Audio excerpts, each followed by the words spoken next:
Okay, today is September 1st of 2021, and you'll never guess what I got. I got my first fuel tank today, or last night actually. 4.5 months after I commissioned it. Yeah, the way it's sitting, it's kind of hard to see much. This is the bottom of the tank. This surface here is the bottom of the tank. And this will go along, this surface is the back side. This surface will go along the frames.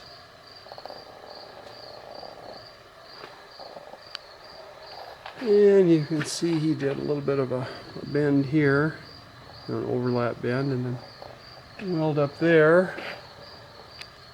And the ends were dropped in and welded. And then this is an attachment tab here. This will be the face then that goes out into the engine room, next to the engine. There's a drain plug there.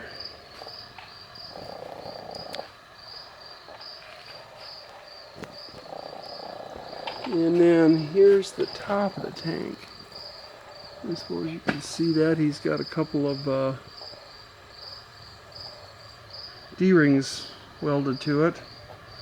And then I've got a 2-inch port here for cleaning, inspection, whatever I need.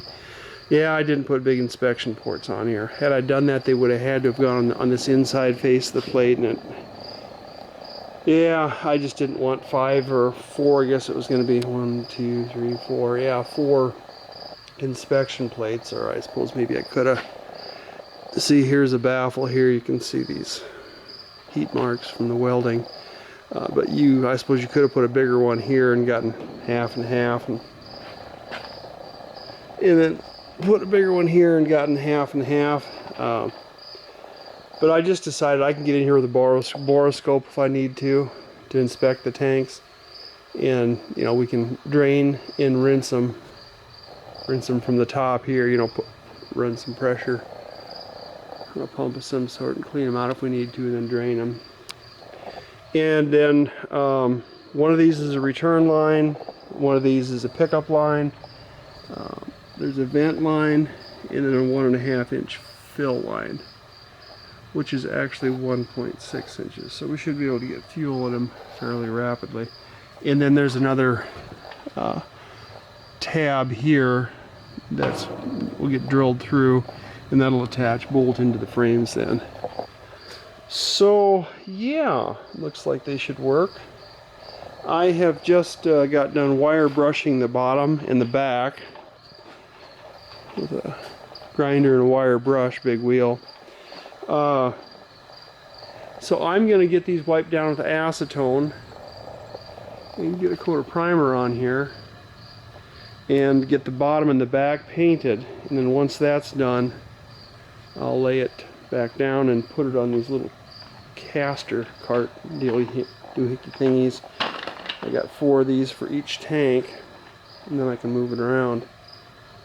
Get it picked up, flipped back over on these casters once the paint is dry, and then I'll do the other sides, and then we'll hopefully next week maybe we'll be putting the first tank in, and then hopefully the second tank will be done shortly thereafter.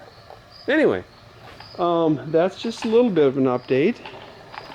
I guess one other thing I was doing is I decided to paint inside here. Well, I kind of figured I was going to, but wasn't sure what I wanted to use. And here's a little test spot. Because this wood is treated in here, I wanted to test the primer and the paint on this, and this looks to be really nice. I mean, it's good coating and good coverage, and it feels like it's a nice solid coating. And I used this Bullseye primer, and it's supposed to be a primer for everything, for all projects. And it even works on galvanized metal, where a lot of these primers don't. So any galvanized stuff I want to paint over, I can. which is handy. But I think I'm gonna go with this stuff inside, and then it's just Rust-Oleum's oil-based paint over top of that. Then I'll let that primer dry for a day or two, and then so I'm gonna get this painted before I put the tanks in. And of course I need to, you know, get my rubber cushions down and, you know, that rubber neoprene the tank sits on in first. But yeah, it looks like it's gonna work all right. But you know, I don't know how far I'll go with this, but the engine room certainly. So we'll see how it goes.